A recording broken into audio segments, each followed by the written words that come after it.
Come on, come on, come on, come on, come on, come on, come on. Let's go, let's go, let's go, let's go. Traffic Avenue, the show for me and you. Mondays to Fridays, ooh, the Traffic Avenue. Traffic Avenue, the show for me and you. Mondays to Fridays, ooh, the Traffic Avenue. Flex. Buckle up and join the best. Let's see, relieve your stress. So yes, let the music soothe your soul and keep it going just to refresh. Buckle and enjoy the ride from 2 to the half of the 5. Mondays to Fridays happening live. Where we gon' have a ball, you can text your guys. Let me tell you what you really gotta do. You can count on us, we come through. We got everything you need, that's true. Are you ready for the Traffic Avenue? Let me tell you what you really gotta do. You can count on us, we come.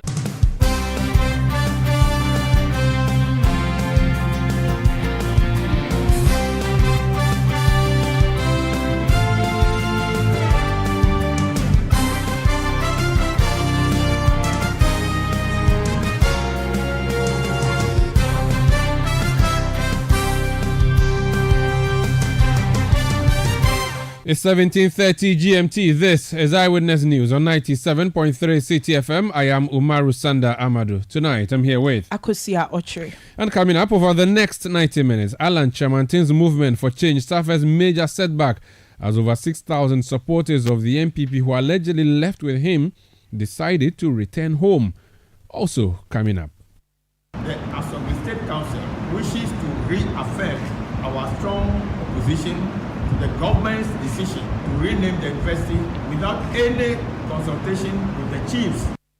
Chiefs of the Asogli State kick against President Akufo-Addo's plans to rename the whole technical university. We'll be hearing more on their decision. And later on Eyewitness News, the Doomsaw story. We're going to give you various voices from Ghanaians who are suffering from the state of power supply in the country. Here on 97.3 Citi FM. We also have business news coming up later. And the latest headline: Independent power generators resist the government's intention to privatize ECG.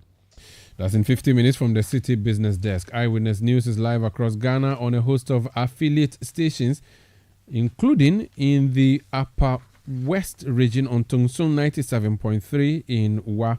Also on Jirapa FM 96.1 in Jirapa. We are also live in the Upper East region on Tanga 93.7 FM in Bolga. In the Northern region, we are on Radio Bimbila 91.9 FM in Bimbila. In the Volta region, we are on Revival 99.3 FM in Tajevu. In the Ashanti region, Focus 94.3 FM in Kumasi. Orange 107.9 FM in Kumasi. In the Ahafo region, we are on Hammers Radio 106.5 FM in Goso. We are also in the Bono region in Sunyani on Greener 95.9 FM.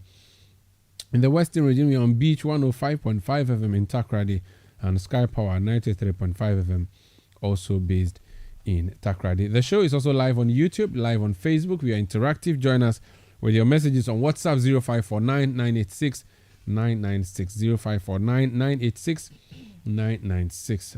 You can also send your messages via Twitter using the hashtag Citi Newsroom. My handle is at Umaru Sanda. You can also send your message to at Citi973. Let's start off with election-related matters. It's an election year, you do know that. We are in the month of April. In a few months' time, Ghanaians will be going to the polls on December 7. Nana Addo Dankwa Akufo-Addo, the President of the Republic, will not be seeking a re-election because he is constitutionally barred. He will be stepping down. His party, the NPP, is sponsoring Dr. Mahmoud Bawumia to be its flag bearer. The opposition NDC is sponsoring John Dramani Mahama to lead it into the polls.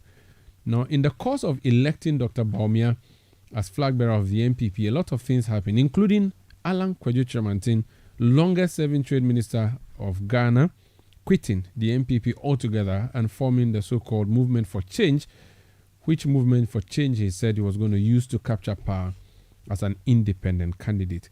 Apparently, when he was leaving the NPP, he did not leave only with key persons like former Adenta MP, the Honorable Boabin Asamoah, as well as former General Secretary Nana Hininto. He also apparently left with 6,000 MPP youth or young politicians in the New Patriotic Party. Tonight, news is that these 6,000 people have done a U-turn, abandoning Alan Chamantin on his butterfly wings. One of them, or their leader, was a parliamentary candidate of the NPP for the Adentan constituency. His name is Alfred Abebio Kumi. He's joined me on the line. Alfred, you're welcome to Eyewitness News. Apologies, we lost Alfred Abebio there. We'll try to reconnect with him. But these are things that come up in election years where you see defections, sometimes mass defections from one party to another. And sometimes you see a U-turn of these particular defections, like the instance that we're witnessing now. We're going to try and go back to the phone lines and speak to Mr. Kumi, who is leading this particular group. In the last two elections for the Katamanso constituency, Hopes in Adoye has also joined him in that particular quest. The NPP as a party has said they wish him well and bid him farewell. No plans to bring him back into their fold following that decision of his to quit. Considering that he has done that in the past, now that we are hearing that the people who went with him are not staying with him, they're rather coming back. We'll go back on the line and speak to. Okay, I'm told that I don't have Alfred Abebio Kumi immediately on the line, but the National Youth President of the NPP, or the Youth Commander, as it's called, is the youth organizer of the NPP, Salah Mustafa. He's joining us on the line. Let me welcome my brothers and sisters back home. Alfred Kumi is someone I know very, very, very well. He's a very good friend of mine, and he has shown that he's a true patriot, and we welcome him back home. I have maintained, and I've said this time without number, the NPP cannot be broken. The force of the party is not one that can easily be taken down. And true to my words, we are all witnessing the very strength that the NPP has. Today, our brothers and sisters who, out of one or two reasons, some anger, went away to follow our big brother Alan, have realized that he went on a wrong expedition and have all decided to come back home. It's a very, very good news for us and for me in particular, seeing all these young, friends of mine, brothers and sisters of mine, coming back strong into the party. I am also extremely convinced that gradually the party is shaping up for the election. The spirit of the party is wide awake and grinding, and it is testament to the work that is being done. If you see around the country, the energy the youth campaign is pumping into the system clearly shows that the elephant is wide awake. The party's machinery, that the national chairman, the general secretary, my own boss, the national organizer, the campaign team fully behind me, pushing, and us on the field getting the work done is yielding results. And I am absolutely terrific that these brothers of mine have, seen that the party is still their home and are coming back to help myself and an entire party to achieve the very, very big task of breaking the eight. When I say, Umaru, that we will win by hook or crook, you said it was in the connotation of if you want, for the want of a good word, bad, words that we're using. But I maintain, and I told you that we are working very hard to break the eight, and it is yielding results, and that's why you are seeing all these things happen. And let me tell you, look, Umaru, Alan himself will come back home by the time we finish we are heading into December. Alan will leave. Now my big uncle Alan has gone into another expedition of AFRC or something like that, because the Afafranto one is dead, and the new kid on the blog, I hear it's RC something, revolutionary something. That one too, I am very sure that my uncle will finally see that no, the expedition that I went on hasn't yielded any positive results. The NPP is the true home that I belong to, and he shall return. Just like President Kufuor's campaign manager resigned at a very crucial moment. President Kufuor needed him in the 2000 election, only to return home because he noticed that no matter what, MPP, fie, that is where the true spirit is. So I have no doubt in me that by the time we are up for this election, so to speak, our big uncle would come back home and say, let's resolve our internal issues and let's unite and forge a united forward for the election in December. But Mustafa, for a party that is claiming to have done so much and planning to break the 8, losing 6,000 of your young persons speaks volumes about your agenda or your performance in government, don't you think? Even if these guys are back, the fact that they left speaks volumes, and it speaks to what you have really done for even your own party folks, not talk about Ghanaians in general, don't you think? Well, Umaru, they did not leave out of performance. They left out of anger, citing, the way the primaries went.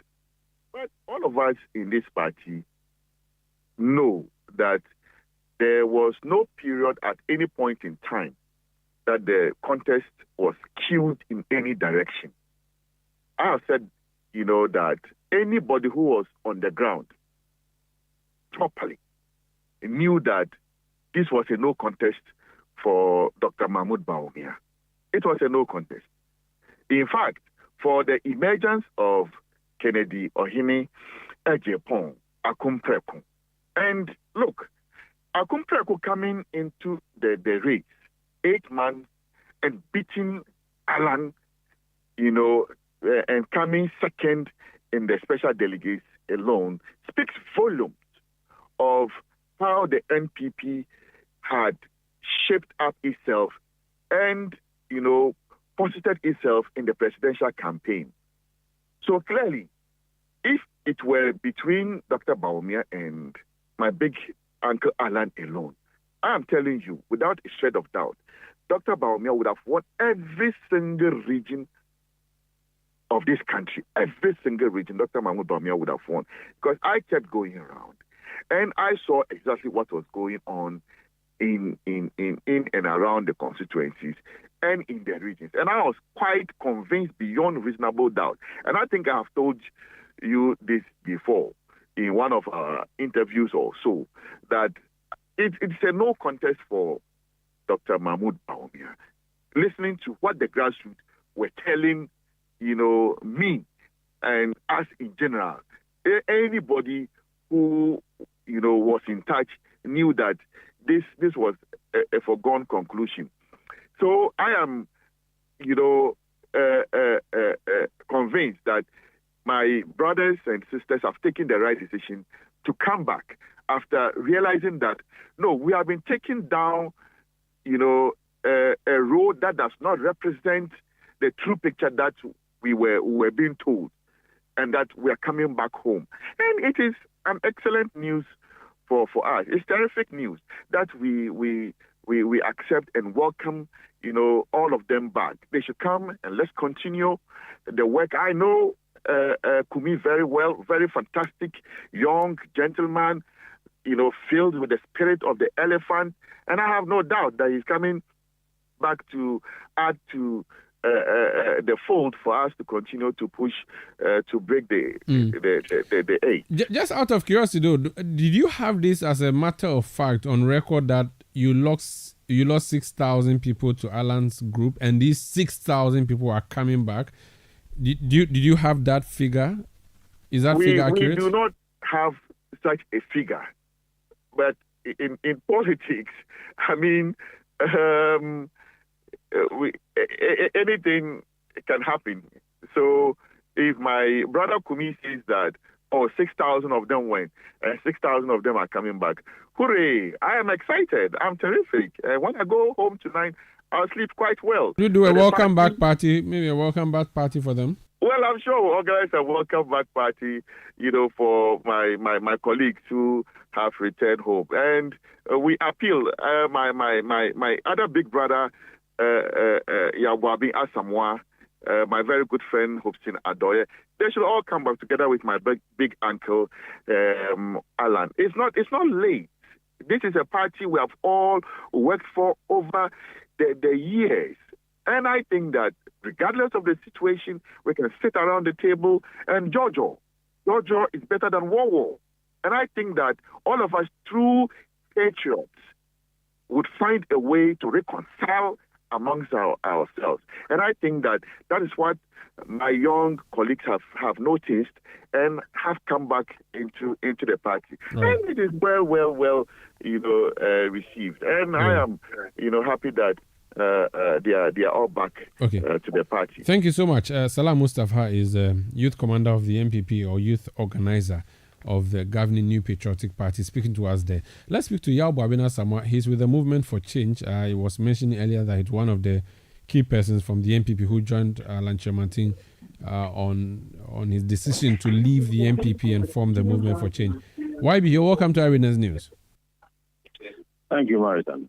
If within 3 months you cannot sustain 6,000 people, I worry for your party in 3 years. You may cease to exist if you are losing 6,000 people within these few months of existence, don't you think? If seasoned as you are, you will swallow this paid-for process wholeheartedly and accept and conclude that that's the case, then what do you think? Why would you even call me to respond? Oh, it's a lie? It's a non-matter. It's a non-matter. Adenda Kumi is nobody in the Movement for Change. And this is a process that has been engineered and paid for. It's been months in the coming. So please, I say 6,000. Do you have a list of names? No, I don't. Do you have a list of names? No. So seasoned journalists like you, knowing that this is the season where Movement for Change is rocking the situation across board and has been noticed, the successful launch of our line, expanding rather than contracting. You have somebody, a low totem, like Adenta Kumi telling you he had 6,000 people going where you accept it. So already we have more than 6,000 in the Movement for Change who are capable of going back to it. Why be attacking my person now? It's not worth our effort. Because you shouldn't even accept it and run it as a headline. You shouldn't even believe it. The way you started is the reason why I'm asking you and questioning you. Because how can you believe this? How can you accept this? So he has never been a member of he's never been a member of the Movement for Change. Yeah, but he has been. But he was a member of your group. Of course, he's been moving with the movement. He nobody, the doors are still open. People are coming if he was, every single day. So hold on. He doesn't have that influence he's saying he has. But if the frog comes out, it's paid out by the MPP. The MPP are tickling themselves very hard.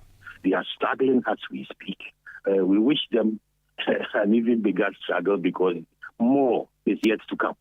But why be if Adenta Kumi, who is a Kumi, is not of the level where he makes any difference to us.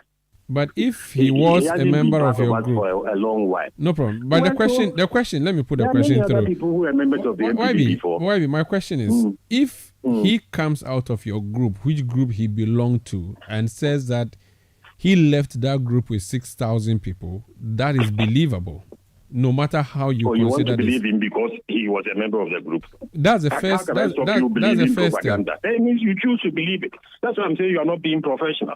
Have you investigated? Do you have a list of the names? You don't have a list of the people who have joined your movement either, do you? Then why did you call me to ask me? Because it's no news to me. It's not useful. When did It's he? not useful. He currently works at the office of the majority leader. Are you aware of that? No, I'm not aware of that. Thank you very much. So go back to the MPP, find the 6,000 people who say he says they were members of Movement for Change and have moved back to the MPP. In other words, he's assuming that they were MPP people before. Well, he should ask the 40 other percent of the MPP who are going to vote for Alan Shematin, who are just waiting for December 7th. On that day, they've moved back. But there's lots more to this than meets the eye. So your view is that he was bought back. Is that the allegation you're making? Not That he was. My view. I know for a fact that he's being enticed by money, and that it is not a process that's a one-off. It's an ongoing process by NPP apparatchiks to try and entice younger people from the movement, because they know that the movement is focused on bringing relief to younger people.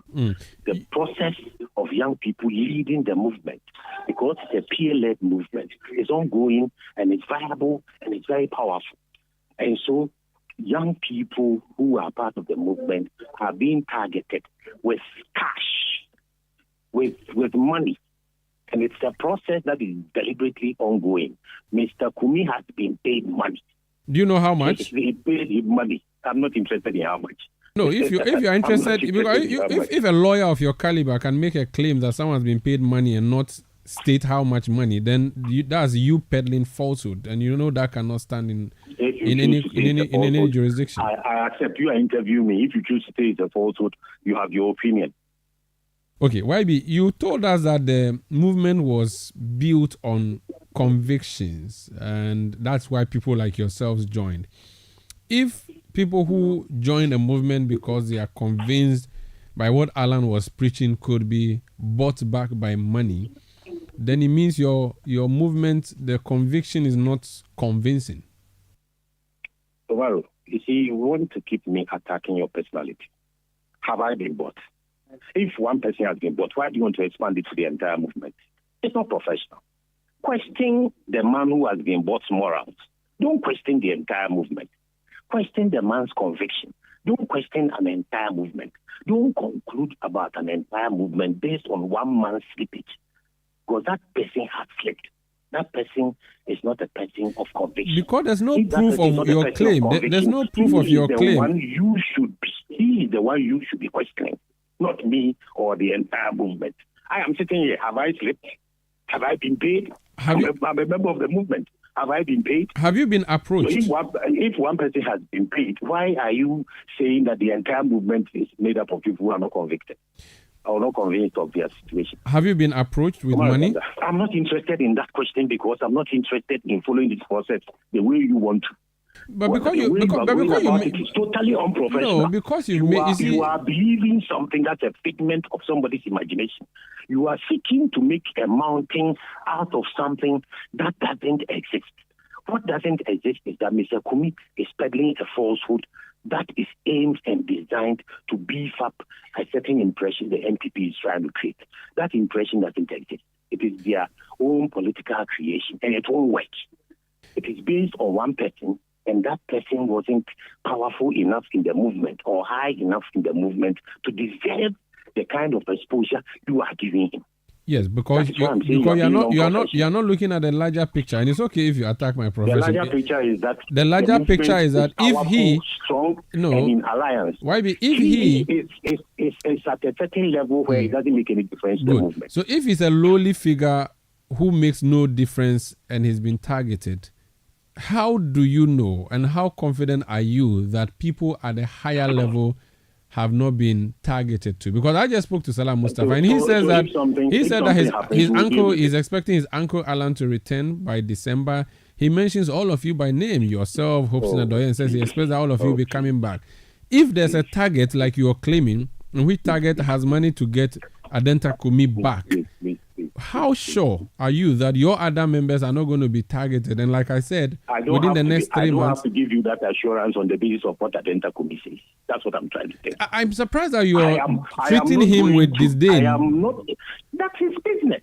Adenta Kumi has taken whatever he has taken. He has moved on. Happy birthday. Bye-bye. That's his business. That's nothing to do with the rest of us.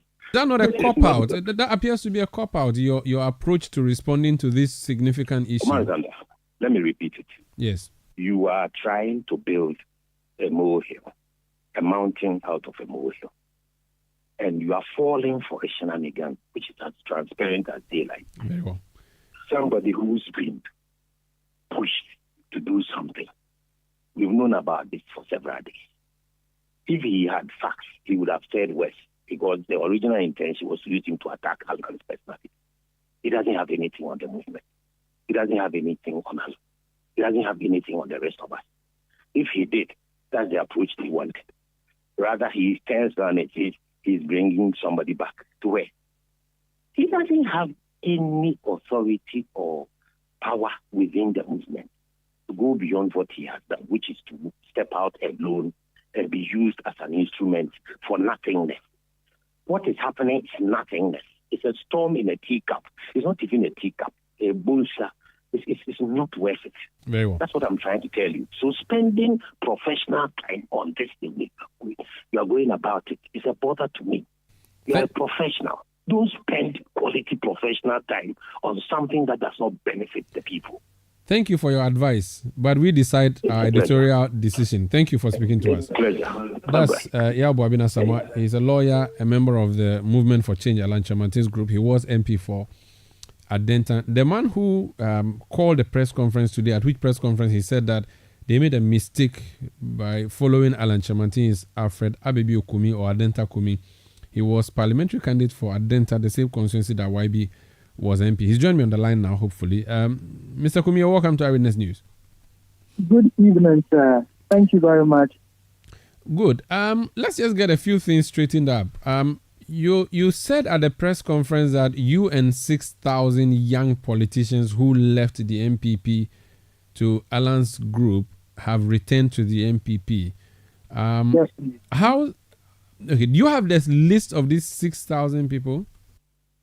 Yes, we have our database with us. Say that again. We have our database. That's how come we know it's 6,480. So if I ask you to publish this database, you can readily do it? Yes, I can readily do it. And it's party members from where? Oh, all over the country. All over the country. And when did you People move? from all over the country. When did you move to join Alan? I moved somewhere in September when the Movement for Change was announced. And that's when I moved. That's you. When I say you, I'm referring to you plural. Did you decide? Did you call each other and it's like, it's time, Adria Suyenko or something? Did you have an agreement, or you went individually? So I would say that we went individually. So how did you have a database then? Yes, if you allow me. You know how the politics works. You know someone that knows someone because of a particular interest you have. You have conversations. You group with people that are aligned with your interest. So when interest is building up, it's all about groups. How groups are formed, it's natural. And it's usually because of interest or a particular interest that you all have. It's like a common goal, a desirable target set by a group of people with a plan of action. So the opportunity always comes for people to meet. Even in groups, there are groups. That's how come you be in a group and they tell you that you can't have a meeting inside a group.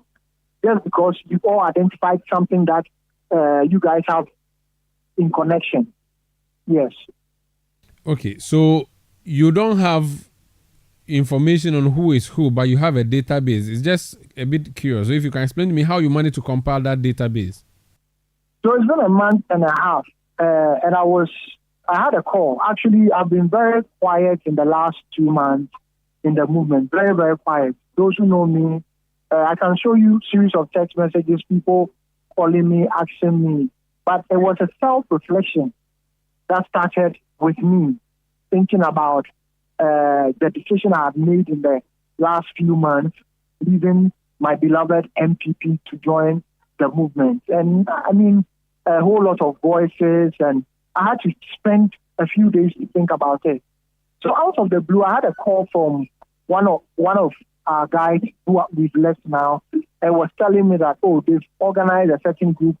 They want to leave the movement and go back to the party.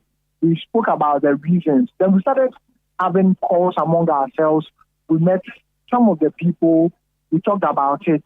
And honestly, I was actually going to move quietly from the movement, but realized that when we moved, I mean, they saw us on camera.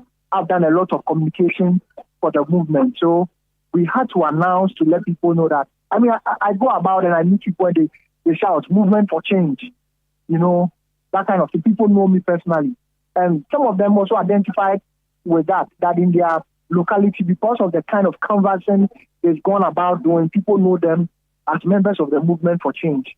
So we decided that, yes, we the major guys that people know us, we want to come together and do a press conference and let people know that we are no more members of the movement for change, but we fully return to our mother party, our beloved party, the New Patriotic Party. What was your role in the movement? Because Yawo Abina Samoa gives the impression that you were not that significant in the group. What role were you playing when you were in the movement? Oh, you know, sir, I wouldn't want to answer to things like that. But if they say I wasn't significant in the movement, then they shouldn't be worried about me. I don't know. If someone, why do you worry about someone who's not significant? He's not worried. I'm the one who is worried. How significant were you in the movement? Everybody knows my influence in the movement. It's second to none. I mean, at a point, I can say I was the face of the movement. Are you serious? You can't challenge me on that. Face of the movement. Can you elaborate, please? I mean, who in the movement did communication more than me? Who in the movement did communication more than me? Greater Accra, when we organized our conversation for Greater Accra and met at Nat Hall, who was instrumental in it? I mean, moving about, you know, we've done things, but so you were an organizational guy at the base. You don't hold any operation. Did you hold any position in the movement? No, I don't hold any position in the movement. But I was a member of the what's the name? The core operations team. And the core operations team worked in a way that they assign duties to people. I worked at Legon campus. You can go on Legon. And I have pictures to prove all those things. I have videos of what I've done. So if you think I'm not influential and you want to say, I've heard allegations of bribery and misconduct, and I go like, really? Me, misconduct? But with the greatest of respect for Honorable Alan Kodechi, I'm not going to say anything because I see him as a father. If today you are spoiling my character or you are trying to say things about me because I've left the movement, then it tells a lot that. So when we are leaving MPP, if people were spoiling Alan's character, would it be good? Let's be fair to the fact. Okay. I have personally sat down and I've been true to myself. I can't do this anymore because I believe that the New Patriotic Party and Alhaji Dr. Bawumia is the best thing for Ghana at this moment. Okay. YB I'm says... not mentioning anybody anywhere. So if you come after me trying to create allegations, I think it's a bit childish, very childish. YB says you collected money from the MPP and that's why you went back. That's a specific allegation. You should know that if I sued him for defamation, you have to come and prove that I collected money from someone. How much can the MPP give me? Or was he in the business of collecting money from people? Because he knows it. I don't know anything about the MPP. And who in the MPP is going to give you money? Who's assigned to give him money in the MPP? You should let us know all those things.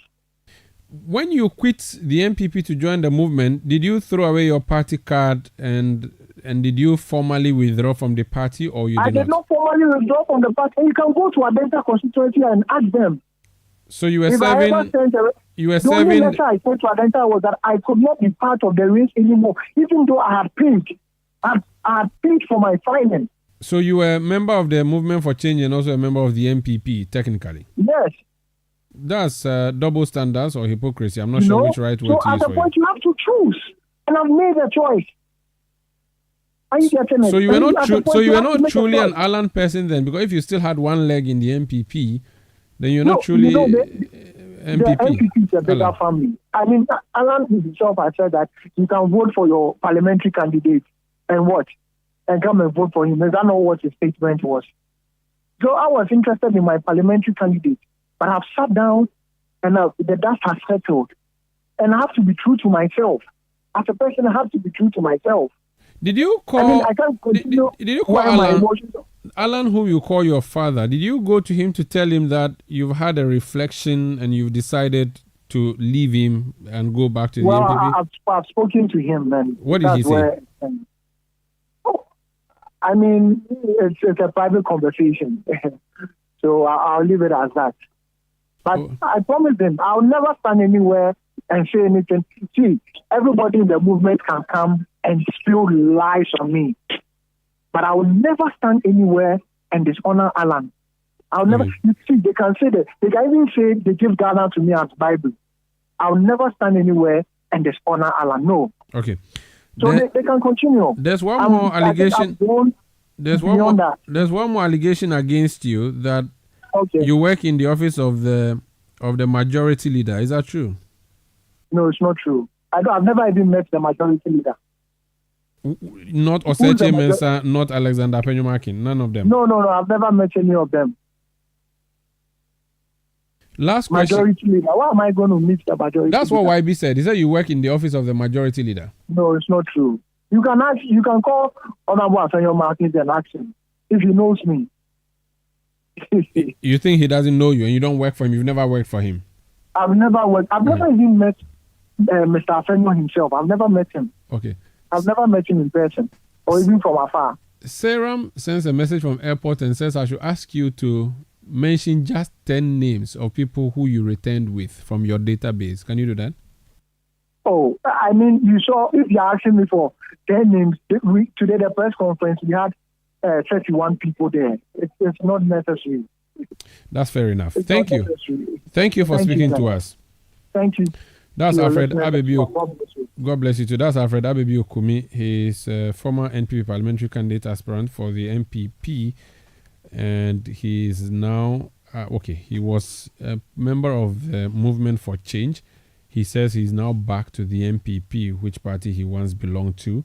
And he says he came with some 6,000 others. This Eyewitness News on 97.3 Citi FM. We'll return with more. Please, before we go, Akosia has a story for us before we take that break. A pro-new patriotic party group calling itself Patriotic Movement for Bawumia has urged the party's flag bearer, Dr. Mahmoud Bawumia, to resist the intense pressure from certain individuals who are pushing for their preferred candidate to be his running mate in the upcoming election. Or the group, which includes top constituency, regional and national executives of the MPP, asserts that the flag bearer holds the exclusive rights to choose his running mate. The group, whose convener is James Agrififi Ishan, addressed the press in Kumasi. We have also read and listened to the discussions on radio for a certain people and organized groups in the party trying to force a candidate on the flag bearer, Dr. Mahmoud Bawumia. Those people are signing petitions and press release to make sure that flag bearer bow to their pressure to elect flag bearer into their favor.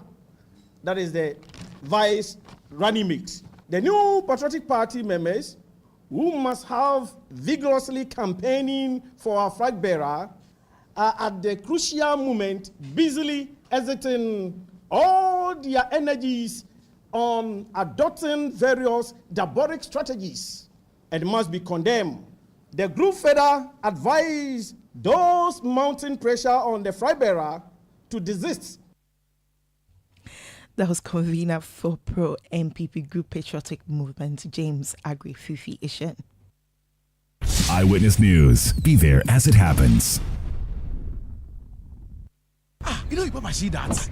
And it's rickety car. Hey, Papa!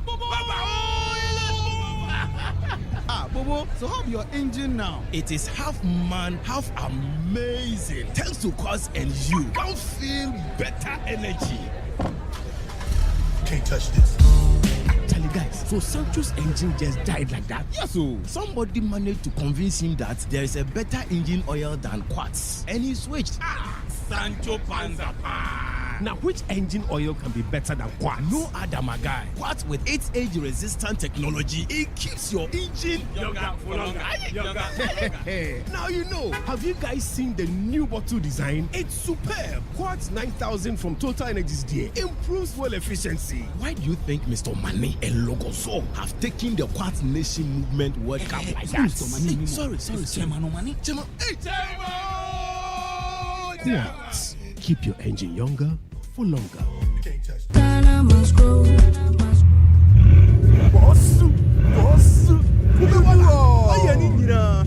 KB, yo. Hey, KB, aka Kubeboga, now drives a Bugatti. He can even travel by road from Accra to London. Oh, wow. KB's source of wealth is agriculture. Yes, coconut business. After losing his bank job, he started supplying coconuts at events. Now, he owns large coconut plantations and employs many young people. Charlie, we all need to trust the process, because hope days. There has never been a better time to enter into agribusiness. Take a bold step today with the Ghana Grows program, because every step pays. Ejuma Wokrom, Ghana Grows, Hope Day, an initiative of the MasterCard Foundation in partnership with Springboard Roadshow Foundation and Limehouse. In the realm of national discourse where every question requires an answer, one show stands out. Face to Face. Face to Face cuts through the noise and goes straight to the heart of the matter as host Umaru Sanda Amadou confronts personalities in politics, governance, socioeconomics, and business on the topical issues facing the country. Join Umaru Sanda Amadou every Tuesday at 9 p.m. on Face to Face as he explores the issues that shape our nation. Only on Citi TV. In a world where only the best survives, you need a fuel that can match your drive. A fuel with unparalleled protection for your engine, superior efficiency, and unrivaled performance. A fuel so unbeatable, when you get behind the wheel, you'll focus on what really matters. The journey ahead. That fuel is Shell V-Power, because no other fuel gives your engine better protection, better efficiency, and better performance. Be unbeatable. Drive unbeatable. Shell V-Power. Shell, go well. When you want to eat, just Momo it. Tired of the long queues in the supermarket? Pay with Momo. When you really want that beautiful new blouse, just Momo it. When you want to get a trim and get fresh to impress you know who, just Momo it. When you need to pay your utility bills and domestic staff, Shane Momo. When you want to send love to the family back home, send some Momo. Join the millions of MTN Momo users all over Ghana and live life the brighter way. So just Momo it. MTN. Let your voice be heard on Eyewitness News on Facebook at facebook.com/Citi97.3, Twitter at twitter.com/Citi973, and Instagram at instagram.com/Citi973 with the hashtag Eyewitness News. You all come back. Let's go to the Volta region where chiefs of the Asogli State Council are re-echoing a total objection to the attempt of government to rename the whole technical university after Dr. Ephraim Amu, or the alleged renaming of the whole technical university, which began as far back as February 2018, was met with disapproval from the Traditional Council, as the council says no consultation with relevant stakeholders were held. Well, at a press conference today, the council says it views the decision of government and the governing council of the university to rename the university without due consultation with the Asogli State Council, the custodians of the land, as unfortunate, misplaced, and disrespectful. Togbe Ajilakle Housu, the 12, spoke on behalf of the Asogli State Council. The Asogli State Council views the decision of the government and the governing council of the university to rename the university without due consultation with major stakeholders, including the Asogli State Council, the custodians of the land, as unfortunate, misplaced, and disrespectful. Hotenka University, an esteemed institution in the public domain, holds a special pride of place in the Volta region, particularly for the people of the Asogli State, on whose lands the university is situated. We have a strong attachment to the university's brand, which is steadily gaining recognition both nationally and internationally. Our concern is heightened by the fact that the proposed name does not align with the university in any way. Well, that was Togbe Ajilakleho Suda 12 speaking at a press conference to object the attempts by government to rename the whole technical university. This is Eyewitness News on 97.3 Citi FM. Let's talk about the labor front now. Colleges of Education Teachers Association of Ghana, CITAG. That group is back in the news and is giving government an ultimatum, a May 31, 2024 ultimatum to address issues relating to their conditions of service. What exactly is the problem? Again, Dr. Prince Obinhima is president of CITAG. He's joining us on the line. Doc, you're welcome to Eyewitness News. Thank you very much. Good evening to you and good evening to all your cherished listeners I'm with. My name is Mr. Prince Obinhima. Oh, I was hoping that your PhD, apologies, work on it hard so that we can start calling you doctor. Apologies for that. Thank you. We thought it was a pre-tertiary institution unions that have issues with government. They have been in the news the past few days. What exactly is your own challenge now that you have also joined the fray of threats to government or ultimatums to government? I think ours is simply a clarion call on government and its assigns to simply comply with the orders of the National Labour Commission as delivered on the 2nd of May. You will recall that the National Labour Commission gave an arbitrary compulsory orders. And within the compulsory arbitration orders, government was specifically ordered to do 1, 2, 3, 4 things which are yet to be done. And we think that for almost 1 year down the line, 2nd May 2023 up to date, it's surprising that the commission, with all the powers it has, high court powers, to give an order, and then the orders will not be complied. You look at section 164, subsection 4 of the Labour Act 2003, that is at 651. It makes it explicitly clear that when the commission gives such arbitration orders, it's binding on both parties that appear before it. That's why on the part of CITAG, when the orders compelled us to call off the strike, immediately the orders came out. We met, consulted our structures and then went back to work. On the part of government, they were asked to make 1 month's payment to all the tutors who worked, extra in 2022 when we had to do all year-round work. That is yet to be done. 1 month's salary was supposed to have been paid to all the teachers. It's yet to be done as part of the orders.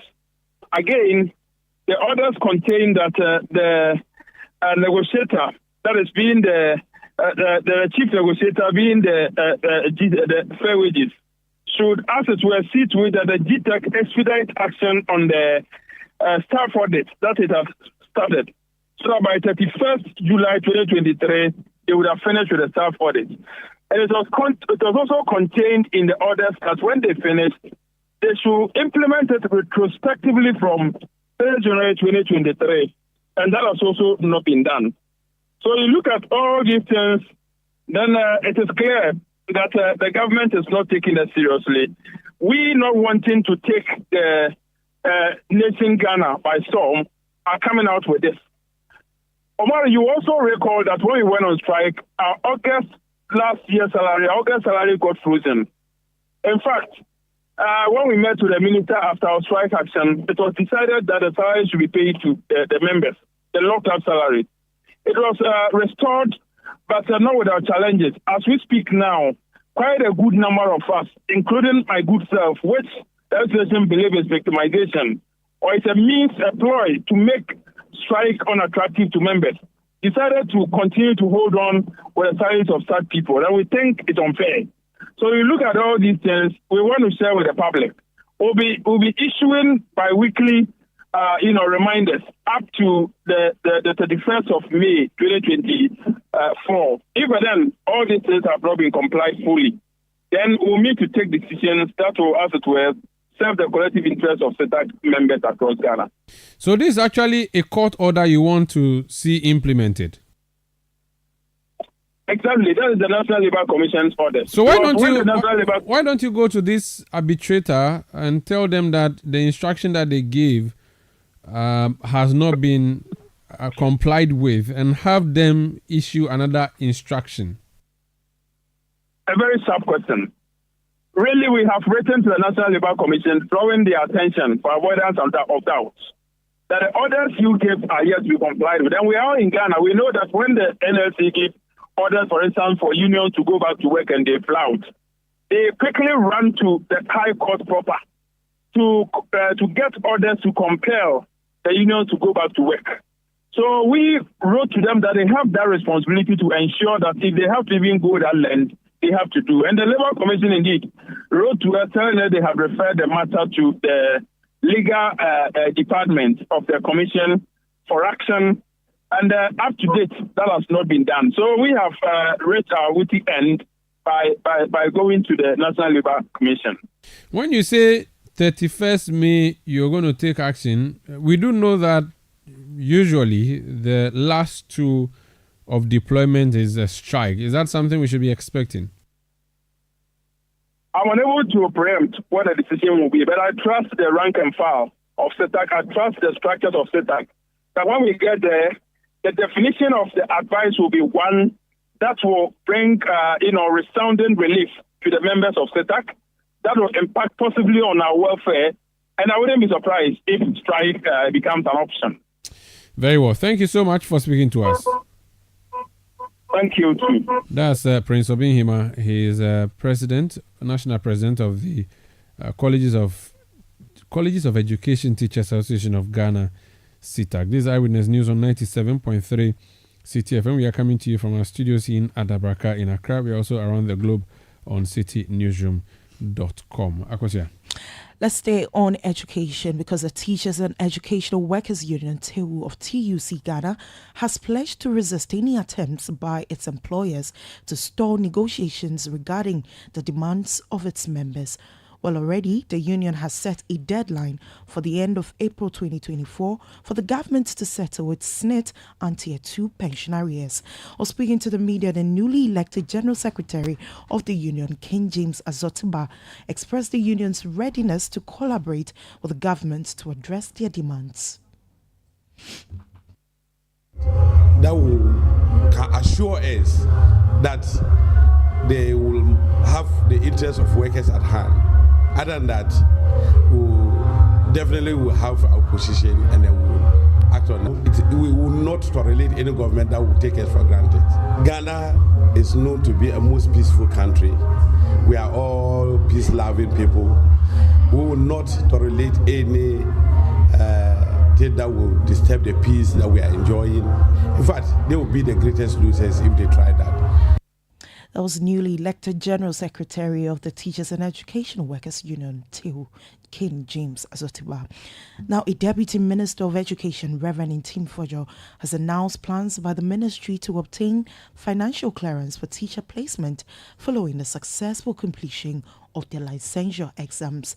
Well, this announcement comes in response to concerns raised by teachers who have passed the exam but remain unposted. While speaking to the press during today's monitoring of the teacher licensure exam, Reverend Fojo reiterated the government's commitment to ensuring the employment of qualified teachers. Essential professional skills, literacy and numeracy. Now they've been changed, and we've introduced papers that also test the competence, subject-based competencies of the teachers that are going to be teaching. So this paper is a general paper, general professional paper that tests them around various pedagogies, around their literacy skills, and to ensure that they possess what it takes to go out there into the classrooms and impact knowledge and nurture talent. So we wish our candidates across the country the very best. I've had the opportunity to visit together with the chairman of NTC and president of Sprinkoff, the Accra College of Education Center. There are other centers that are across the country that are also undertaking this examination. Wish everyone the very best, and we assure them that we are seeking financial clearance to post as many that will pass to various schools and communities where their services will be needed the most.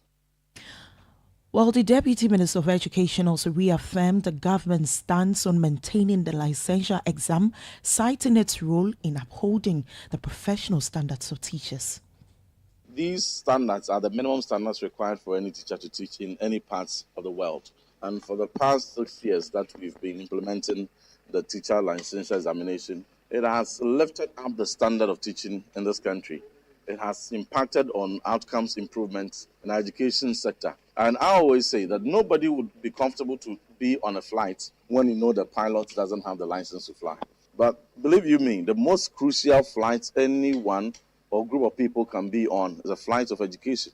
So it's important that we are sure that the people who are going to be deployed to teach our learners are people who have the requisite licenses.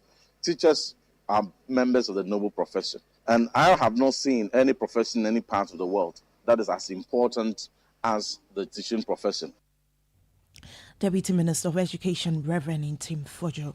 Now, away to matters relating to health. The Ghana Health Service says Ghana is recording sporadic cases of COVID-19 infections among the populace.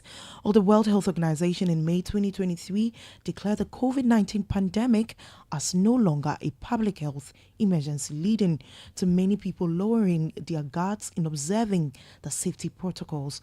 A Director of Public Health at the Ghana Health Service, Dr.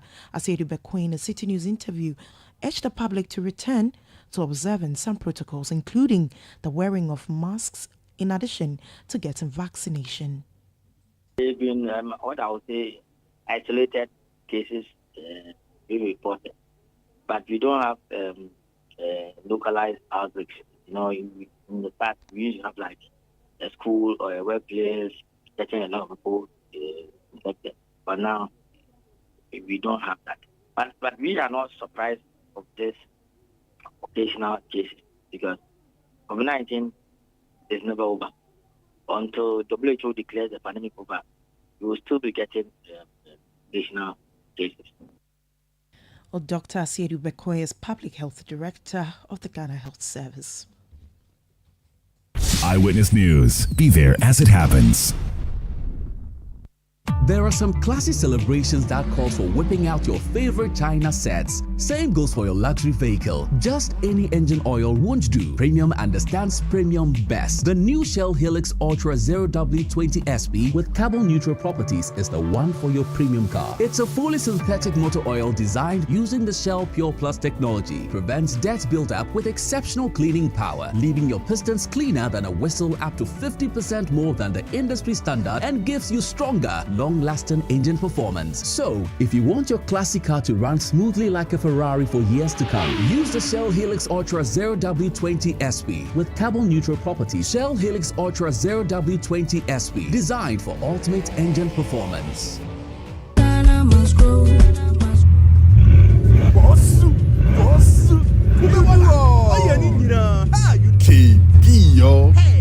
KB, aka Kubeboga, now drives a Bugatti. He can even travel by road from Accra to London. Oh, wow. KB's source of wealth is agriculture. Yes, coconut business. After losing his bank job, he started supplying coconuts at events. Now, he owns large coconut plantations and employs many young people.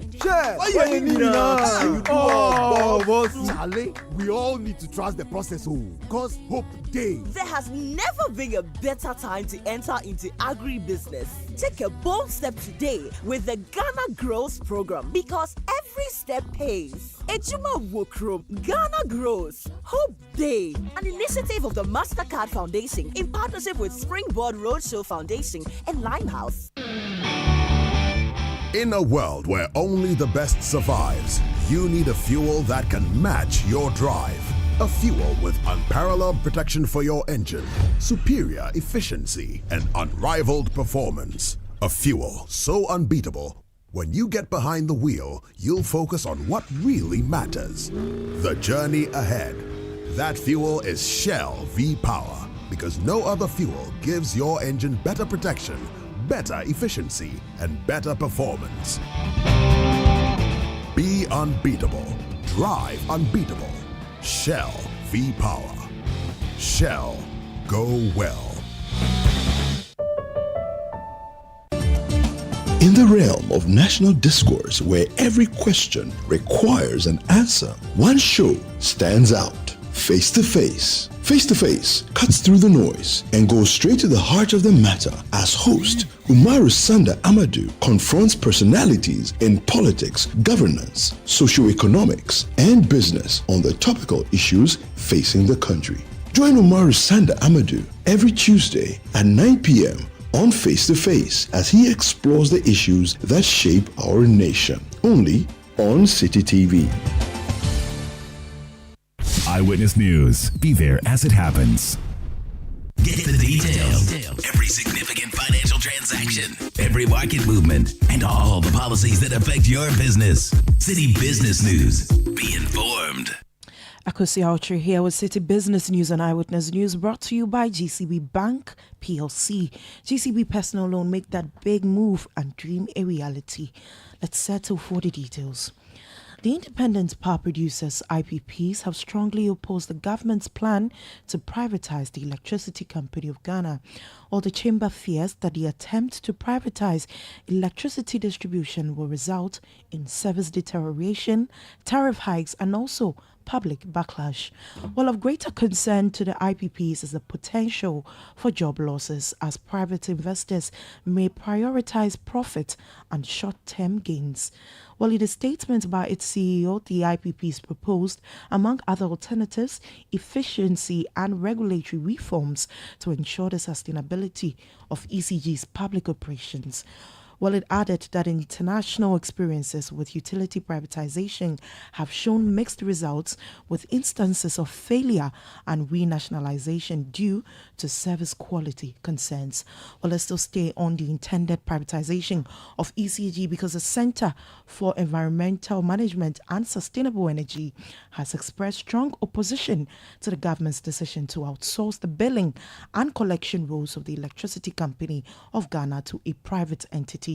While speaking to Citi Business News, the director of the center, Benjamin Nsia, voiced concerns about the potential impact of the privatization.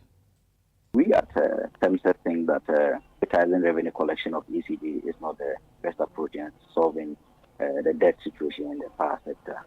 We believe that if there's going to be any privatization, we should look at a model that faces a total privatization of ECG.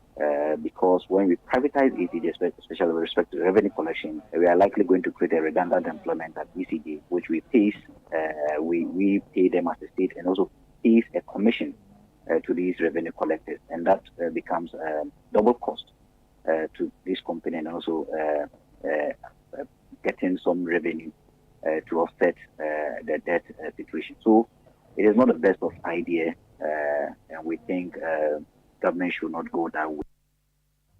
Well, the recent projection of a 5.0% increase in Ghana's oil production in 2024, Benjamin Nsia indicated that though it is positive news for the upstream sector, government must be cautious as the projection may not be met.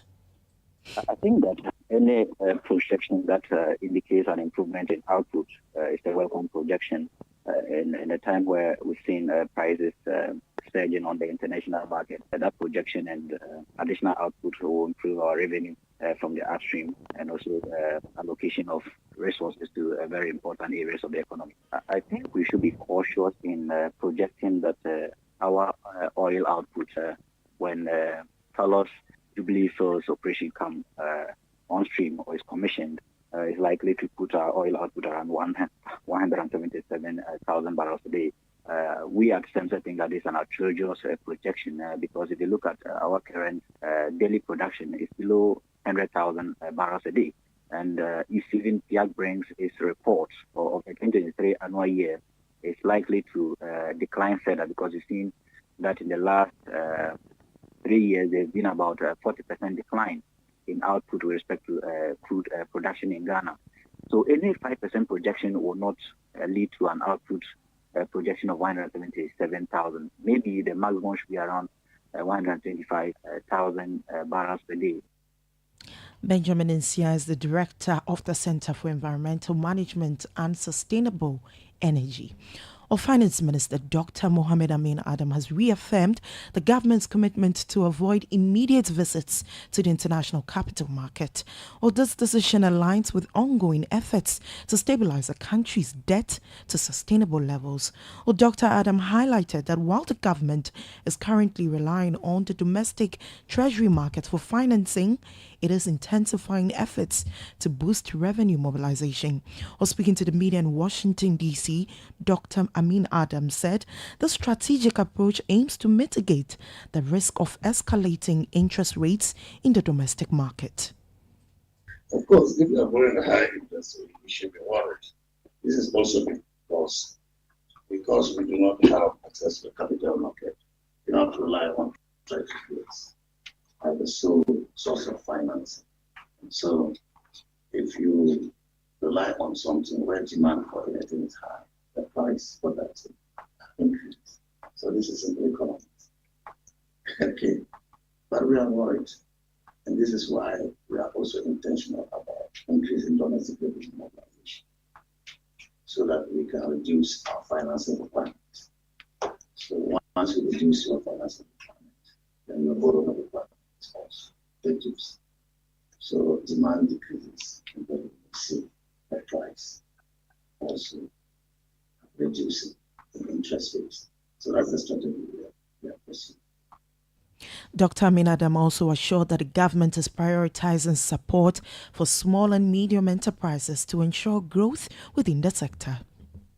My focus is how do we pool resources together to target SMEs so we can address the financing problem and then also provide markets for them. We have decided to set up the SME Growth and Opportunity Fund, which is provided for in the law that established the Ghana Enterprises Agency. And we are going to pool resources from the budget, but also from our development partners in order to target SMEs so they can grow. And as they grow, they create jobs. There are startups. We want to accelerate our interventions in so that we can create room for SMEs to grow and recruit more people, and then also for startups to come on board so that people who have ideas but are not currently engaged can have some money to support. Very soon, His Excellency the President will launch the program, and then we hope that between now and the end of the year, we can target 20,000 SMEs across the country. Dr. Mohamed Amin Adam is Finance Minister. Well, that's it for Citi Business News and Eyewitness News. It was brought to you by GCB Bank PLC. GCB Personal Loan, make that big move and dream a reality. My name is Akosia Ochre. Do stay with us. Up next is Point Blank. Let your voice be heard on Eyewitness News on Facebook at facebook.com/Citi97.3, Twitter at twitter.com/Citi973, and Instagram at instagram.com/Citi973 with the hashtag Eyewitness News. There are some classy celebrations that calls for whipping out your favorite China sets. Same goes for your luxury vehicle. Just any engine oil won't do. Premium understands premium best. The new Shell Helix Ultra 0W20 SP with carbon neutral properties is the one for your premium car. It's a fully synthetic motor oil designed using the Shell Pure Plus technology. Prevents dirt buildup with exceptional cleaning power, leaving your pistons cleaner than a whistle up to 50% more than the industry standard, and gives you stronger, long-lasting engine performance. So, if you want your classic car to run smoothly like a Ferrari for years to come, use the Shell Helix Ultra 0W20 SP with carbon neutral properties. Shell Helix Ultra 0W20 SP, designed for ultimate engine performance. Are you feeling tired after a hard day's work? Have you lost your appetite even for your favorite dish? Viral Blood Tonic is a nutritionally balanced, pleasant-tasting tonic fortified with iron and vitamins to boost your appetite and energy levels for high performance. Viral Blood Tonic, easy to take and good for the whole family. Viral from Danex Iting Starwin PLC. If symptoms persist after 48 hours, consult a physician. This advert is FDA approved. Yeah. We have a new leader in town. OBRNTA. Amanfo. Me don't want to be when him say my baby, maybe more charcoal for whiter teeth. More charcoal. Not only that, maybe lemon. More lemon. Zinc for fresher breath. More zinc. And fluoride for stronger teeth. Introducing the new President Charcoal pack with more power with a combination of charcoal and lemon for naturally whiter teeth. Grab yours now. This advert is FDA approved. You know, Papa see that? And it's rickety car. Hey, Papa! Bobo, so how's your engine now? It is half man, half amazing. Thanks to Quartz and you can feel better energy. Can't touch this. Actually, guys, so Sancho's engine just died like that. Yes, so somebody managed to convince him that there is a better engine oil than Quartz, and he switched. Sancho Panzapa. Now, which engine oil can be better than Quartz? No other, my guy. Quartz with its age-resistant technology, it keeps your engine younger for longer. Now you know. Have you guys seen the new bottle design? It's superb. Quartz 9000 from Total Energies there improves fuel efficiency. Why do you think Mr. Mane and Logoso have taken the Quartz Nation movement World Cup like that? Sorry. Chairman. Hey, Quartz. Keep your engine younger for longer. Eyewitness News. Be there as it happens.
For the power sector, the doomsday situation in the country. Are you with power in your house as we speak? Do you have electricity at your office or home? Or as you drive through communities on your way home, do you see power? Are people having electricity? Are the lights on? It is a question, the big question over the past few weeks. There have been demands for a load shedding timetable. The government has refused to issue that through the Electricity Company of Ghana. So today on the City Breakfast Show, Bernard Kokwavle opened the phone lines for Ghanaians to call in and tell their doomsday stories. And boy, were the stories sad. On Point Blank, we're going to give you a flavor of a few of those phone calls that came through this morning, and then we'll do an interview about the doomsday situation afterwards. So let's listen to this conversation on the City Breakfast Show. We hardly sleep at night, the sun is scorchy, and once you go out for work and they're returning back with the sun and the heat, everything, immediately you get home. In fact, when you get home, you ask those around, they will tell you that the light has been off since morning. And when you come back, probably when they restore the power, maybe by 10 p.m., within 30 minutes, the power goes off. And before it comes back again, the next day. It is terrible. I mean, they shouldn't politicize this electricity something, I believe what they're trying to do is that once the election period is nearer, they start restoring power in order to lure people into voting them in. This time around, we shouldn't politicize this.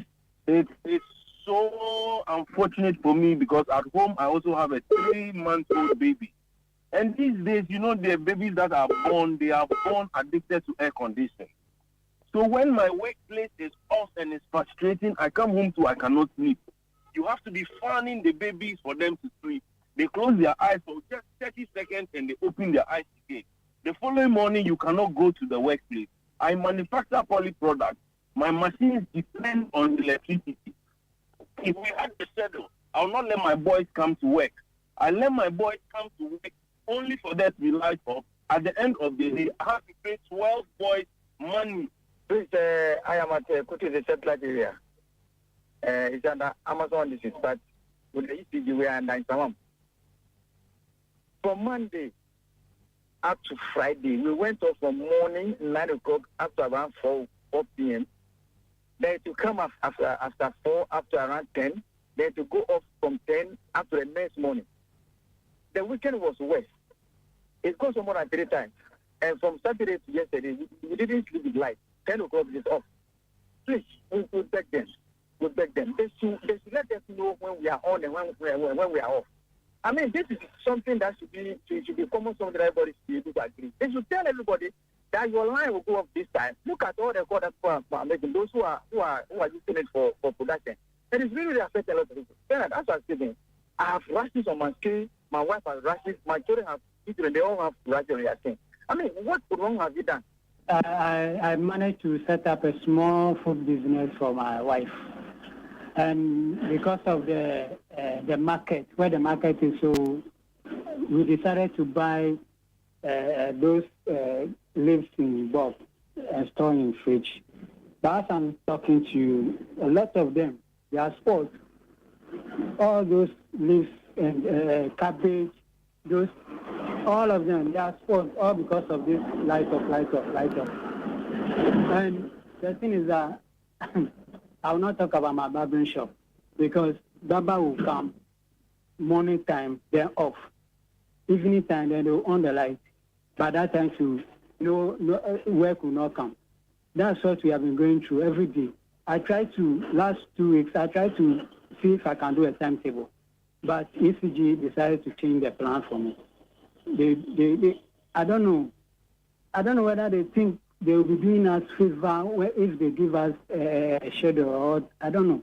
I don't understand them. People take around here. There are a lot of block factory.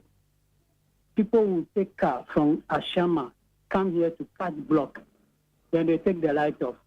I had an opportunity last 3 years ago. My uncle and one of my siblings. Do you want to stay in Ghana or you want to go? And my sibling picked that you want to go. And my uncle gave me at that time 300,000. And what business do I want? I said I want to go into cold store. Today, even though my cold store is running, I can't even. If he calls me, Evans, why is the 300 shillings I've given you? I won't be able to recoup that money back to him. But my brother in the UK now is able to even come back, buy houses, and establish business. I heard one of the guys who called and complained about cold store. Just last 2 months, I also lost a space of my coding room. The two of them cost me more than 80,000 Ghana cedis. So if a young guy in this country get opportunity to travel, then I had opportunity and I wanted to be in this country and work. So I told my uncle, I want to go into a business. Give me the money. The same money was the same money that was used to do all the ticketing for my cousin today. We own houses in a place that I can't mention. And I am here. The same money, I can't do anything. So if my son grows up and asks me, Daddy, do you still want to stay here? It's all mind baffling. Just common timetable for us to know what you can plan out. I have to buy a generator, more than 2, because my cold room is big. Light off issue is very terrible. Last Saturday, we had it from the evening to the next morning. And if it was AM who had said that we should go and do our own plan or write our own Zoom plan, her would have broken loose. But you see, sometimes too, I blame you, the media. these are the same people who led demonstrations upon demonstration when we were in Dumso, which were accepted that yes, we are in Dumso, and plans were given when the lights will go off and when the lights will come on. Today, we are in terrible Dumso, and we don't have the plans, we don't have them. You could be there. Our gadgets, yesterday my sister called me, the TV is off. One of his switches are down. We are even planning to move them from there. So they are not putting the gadgets on again. So please, the issue is very bad. At least we know the problems. You were talking about excess power. What does excess power mean when we don't have power? You said we have excess power. Now bring the power. Now you can't bring the power. Please, you guys should pick it up and be on their toes, because they should give us the plan. Even if they can't buy the power, give us the plan to plan. Maybe if I have to move from here to go and sleep with my friend, I know that today my friend will have light. Tomorrow I'll have light. So that we'll plan for our life. I'm standing in a fitting shop here, furniture shop here. They are waiting for light to work.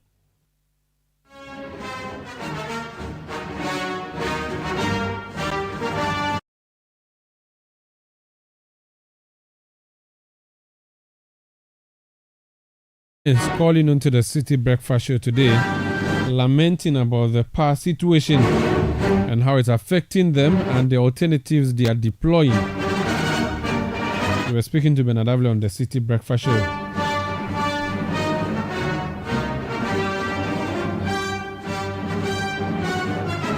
Let's explore this issue further. Nana Amoisi VII is Executive Director of the Institute of Energy Security. He's joining us on the line. Nana, you're welcome to Point Blank on Eyewitness News. Thanks for having me, Morris, and good evening to your listeners. Good evening to you too. This chaskele between the Energy Ministry, not the Energy Ministry, the various institutions in the power sector on this timetable issue, how can we find a solution to it? Because it appears strange and shocking, isn't it? Yes, it does, Morris. Today, the power sector or the energy sector appears shepherdless. You don't see a leader who is standing up to the issues, accepting them as they are, and seeking to address them while calling for cooperation from Ghanaians. We have been asking for timetable for quite a long time. The PRC intervened as an arbiter between the utilities and consumers and asking the UCG to provide one. Unfortunately, the Minister of Energy conveyed to all of us, including the PRC, to produce our own timetable if we need one. And while we wish the country evil by asking for a load shedding timetable, today, very unfortunate. And I think that it is time we have a new leader, probably for the energy sector. But as we speak, there is no shepherd. That's a very bold statement you're making. So you are saying that the current shepherd there has lost his shepherding skills, or he's simply disinterested and ought to be fired? Omaru, you've been in this space for a while. The whole stuff being played out. Have you experienced this before? That you have, you see clearly a conflict between the PRC and ECG on one side, then the GridCo and ECG on another side. And these are state utilities. These are state agencies. There seems to be a loss of control in the sector. Where should the buck stop? The energy minister or the president? It does stop with the energy minister. And I think that where we've got into, like I said, there is no shepherd. And so what's the use of the minister in that space? He must be relieved. Probably to concentrate on his any other agenda he is bidding for. He must be relieved of his post. It's becoming too much, Omar Standa. Is it not insulting, the statement that he made? Total disrespect to consumers. I Are we asking for too much? For God's sake, I am a prepaid consumer. I have paid for that power that you need to supply me. In fact, you chose to put a meter in my house at a fee. That is also a contract in the fall. And you chose to take my money in advance. If I'm not going to get the power, then just out of respect, at least tell me when I can have the power. But you don't look into my face and say I should go and produce my own timetable. So bad a statement. I think that you must apologize for that statement. There are people who think that the minister is perhaps remote. There's an ECG management that runs the day-to-day activities at ECG. They should be held responsible. In fact, the PURC believes it's a board that should be held responsible, and PURC has charged the board members. They have since challenged that surcharge, by the way. Do you think ECG and perhaps the MD there is a problem? I doubt the problem is the minister. The PURC, a supervising agency, a regulator, the regulator providing that oversight over all the utilities, including the ECG, asks the ECG to churn out or produce a load shedding timetable. Then the minister come and say, go and produce your own. It means that is the minister preventing the ECG from producing that timetable. And so if we have to talk to anybody today, we must direct our attention and anger to the minister. Unfortunately, the PURC is under the minister. And so difficult for PURC now to vent their anger in that direction. They rather go to their colleague ECG and drag them along. There are calls for the privatization of ECG. Is that a solution? It is long overdue. And I think that we attempted one form and we frustrated our own initiative. Omari, why do I say that? Today, ECG, through technical and commercial reason, is losing more than 30% of the power they inherit from grid-coded transmitter. And that is a loss. Some of these losses will be, factored into the tariff that we pay. It means that we are paying for somebody's inefficiency, you and I, to some extent. The next is that we don't have a robust distribution grid. We don't have a strong distribution grid. It must be invested into. The next is that they are struggling to collect the bills, raise the needed revenue at the end of the value chain, and pay the other players within the chain. These are issues that must be addressed. We are struggling today as a power sector because of our 1.5 billion debts, impacting negatively on fuel supply and also on plant maintenance. Where are we going to get this investment into ECG? Where we know that already that the sector is debt-ridden. The private sector have access to the capital market. The private sector comes in with some form of competence and efficiency because they are more profit-oriented and driven, and therefore they will produce or put forward all the technology and innovation necessary to run efficiently and effectively the ECG. But what type of privatization are we looking at? Is it a full one? Is it a partial one? Is it a PPP? We must explore all the options because each of them have their own pros and cons. I think that we sought to even do the PPP through the PDS arrangement where a concession is given to a private person, inherit an asset of ECG, run it for some years, and these are the key performance indicators. It was well fit. It was well embraced from the previous government up to the current one, just that out of greed and corruption, we lost that opportunity. And so the new door is open for us to discuss and see the best fit for us today. Thank you so much for speaking to us, Nana. Thanks for having me, Omar Sanda. That's Nana Moisi the 7th. He's Executive Director of the Institute of Energy Security. Nukunu Foga sends me a message and says Keta in the Volta region is completely off and it is affecting my evening studies. That's what he has just said. Prince Henry sends a message from Koforido and says, as I type, I'm in darkness since morning. That's a message that he has sent through. My neighbor, Raphael, has just sent me a message saying, Sanda, the lights are out in the neighborhood. Oh. And I replied him, I no go come home tonight. That would be it for Eyewitness News tonight. My name is Umaru Sandamado.